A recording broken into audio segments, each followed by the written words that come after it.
Violent protests on the streets after the decision not to charge the two white officers who killed Taylor when they entered her apartment during a narcotics investigation. Evidence shows that officers both knocked and announced their presence at the apartment. The officers' statements about their announcement are corroborated by an independent witness who was near in proximity to apartment 4. In other words, the warrant was not served as a no-knock warrant. When officers were unable to get anyone to answer or open the door to apartment 4, the decision was made to breach the door. It was then that Taylor's boyfriend, who maintains he didn't hear police announce themselves and thought they were intruders, fired the first shot from a licensed firearm, striking one of the officers in the leg. Under Kentucky law, the officers were then within their rights to return fire, hitting the unarmed Taylor 6 times, killing her.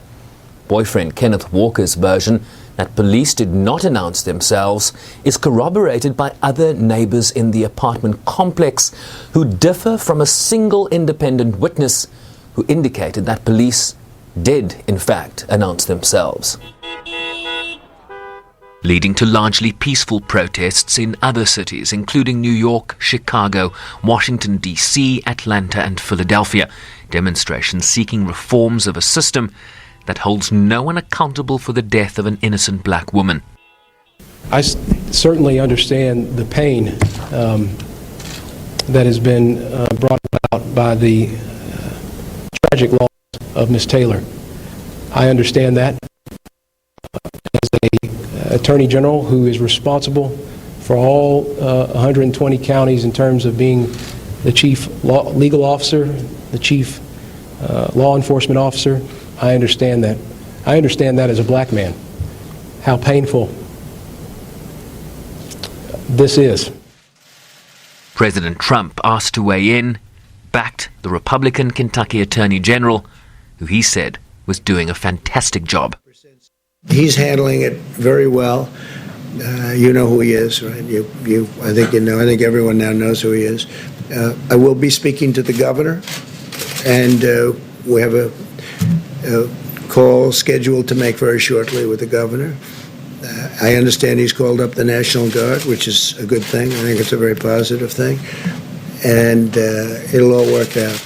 Rival Joe Biden acknowledged the decision did not answer the call for justice, but also condemned all violent protests which have become a flashpoint in the presidential race. My heart goes out to her mother, and I understand there's a protest starting, or they're going to start, or I just want to, pardon me? They're expected tonight. Well, they should be peaceful. Do not sully her memory or her mother's by engaging in any violence. It's totally inappropriate for that to happen. And she wouldn't want it, nor would her mother. So I hope they do that calmly. Despite the grand jury decision, a separate FBI investigation remains open into Taylor's killing. The Democratic governor of Kentucky, meanwhile, urged his state's attorney general to post online all the evidence that could be released without affecting the charges filed, as the gulf between public opinion and a criminal justice system that heavily favors police continues to grow. Sherwin, Bryce-Pease, SABC News, New York. And Sherwin continues that conversation with us now, live from New York in the United States. Sherwin, a very good evening to you. So just on that issue of an investigation by the FBI, let's just oppose it with this one. How long has this one lasted? And, what information has come out of it? You mentioned early on a clearly unarmed Breonna Taylor. So we've seen widespread condemnation and just shock at this decision. Certainly a lot of questions, despite legal experts now for months talking about the Kentucky law, Tsepiso. In this instance, you know, the Kenneth Walker, the boyfriend of Breonna Taylor, given the confusion of that no-knock warrant, the activity in the early hours of March 13th in Louisville, Kentucky, when they were both asleep, sort of approaching the door, hearing some noises outside, perhaps some knocking. He says the police did not announce themselves, and then as that door was broken down into the apartment hallway, he used his licensed firearm, thinking these were intruders, to fire the first shot. And it's that Kentucky law that allows the police then to stand their ground and respond with lethal force. And that is why the two police officers directly linked to the killing of Breonna Taylor have essentially been exonerated here, raising a number of questions about, how prosecutorial leaders, in terms of presenting evidence to the grand jury, led this case. Did they try to seek, a process that would lead to a jury trial where you then put the facts before, 12 members of an independent jury, and who would then have to come up with, whether there is an exoneration or a conviction? And that process has not been out in the open. It has not been transparent because grand juries tend to be secretive. Let's listen to a question posed to Daniel Cameron, the Attorney General in Kentucky, about whether the pronouncement he made yesterday was essentially it. Walk them through every homicide offense and also presented all of the information that was available to the grand jury, and then the grand jury was ultimately the one that made the decision about indicting Detective Hankinson for wanton endangerment. I think that in terms of what happened the wee hours of March 13th, in terms of that particular or specific date and what happened that night in the apartment, I think it is unlikely that there will be any additional prosecutions that come from that event itself. And that really is creating some of the consternation in terms of some of the critics of this decision, SABC, that we have not had a criminal trial process here that would lead to a conclusion, a verdict, an up or down verdict as it was. All you have now is a secretive grand jury decision that was led by a Republican Attorney General, and of course tainted in some way by the fact that weeks earlier the very Attorney General that was leading this investigation gave a full-throated endorsement of President Donald Trump at the Republican convention. So critics of his leadership on this decision are saying that he is a political person that perhaps should not have been leading this investigation, given the political overtures that are at play here in a presidential election. So a lot of consternation, and evidenced by that, SABC, by the scenes we are seeing on the streets of America overnight and expected again tonight and through to the weekend. Sherwin, you did mention that these protests have become a point of discussion, especially for the presidential race. How is it complicating the narrative between those seeking justice and reform, and how are the candidates dealing with that issue? In many ways, Joe Biden has been put in a box here by Republicans and President Trump in particular. They point to the violent elements you see in the largely peaceful protests around the country. There are elements of violence and looting and rioting.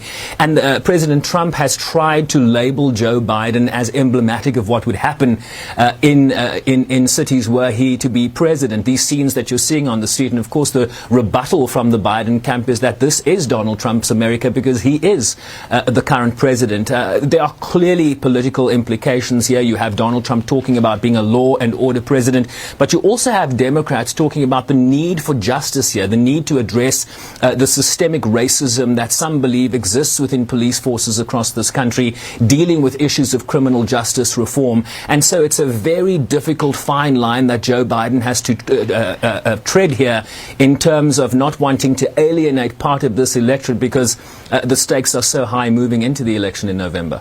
Just a final one, Sherwin. I mean, you and I were just talking about this a few moments ago. President Donald Trump's remarks yesterday, where he refused to commit himself to a peaceful transfer of power.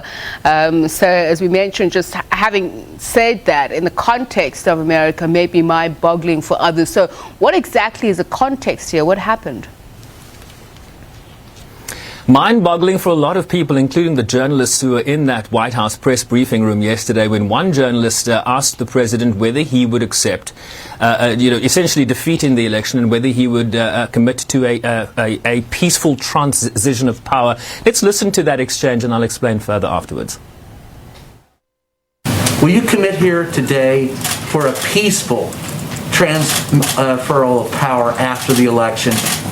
Well, we're going to have to see what happens. You know that I've been complaining very strongly about the ballots, and the ballots are a disaster. I understand that, but people are rioting. Do you commit to making sure that there's a peaceful transferal of power? We want to get rid of the ballots, and we'll have a very peaceful. There won't be a transfer, frankly. There'll be a continuation. The ballots are out of control. You know it, and you know who knows it better than anybody else? The Democrats know it better than anybody else. Of course, this president has been on the record now for months railing against the increase in mail-in and absentee ballots, which have become a preferred choice for millions of voters around this country due to the COVID-19 pandemic. This is still the country that has been hit hardest by this pandemic, just given the over 200,000 people that have died and the over 6.5 million that have been infected.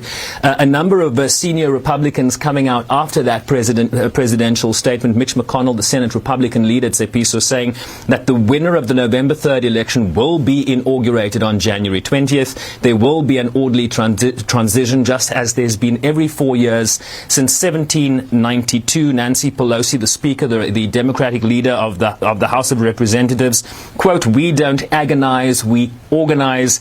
It's sad that this question was even needed to be raised to the president. She said she was not surprised by his answer.